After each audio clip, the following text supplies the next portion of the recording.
Residents fighting plans to dump thousands of tons of asbestos near their village are stepping up their campaign. Bath and North East Somerset has approved proposals to allow the chemical to be buried in a disused quarry near Chew Magna. Locals fear their water supply will be contaminated, but experts have assessed the risk as negligible. Today, campaigners are presenting their own findings as evidence against the application. Campaigners protesting against plans for asbestos to be dumped near their homes today revealed what they claim is conclusive evidence that backs their case.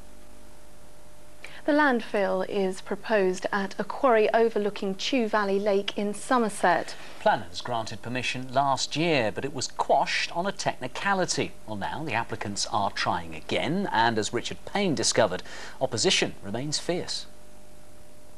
This is a place cherished not only for its stunning views, but also the vital service it provides to thousands of people. Sitting in the centre of the Chew Valley is the southwest's largest reservoir, a water source whose safety campaigners believe is under serious threat of an asbestos invasion.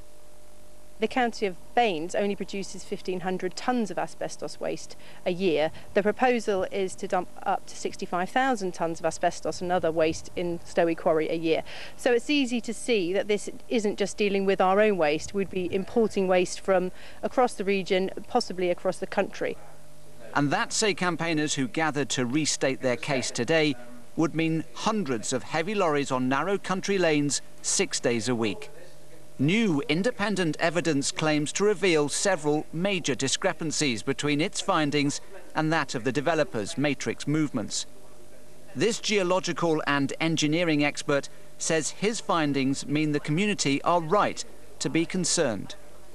I think it would be pretty disastrous. I believe the lorry movements alone is going to change the complete character of the area.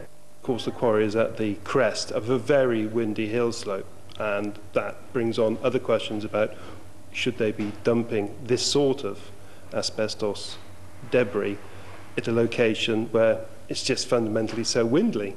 The developers who've refused invitations to openly discuss their plans have said the asbestos would be buried in sealed units, but even with planning permission, they'd need a licence from the Environment Agency to actually start work. Campaigners are now convinced that this new evidence will help them win their argument, that dumping asbestos waste here is not only potentially dangerous but also environmentally flawed. The applicants are expected to mount a vigorous defence of their plans. Once again, it's up to the council to decide who's right. Richard Payne in the Chew Valley for the West Country Tonight.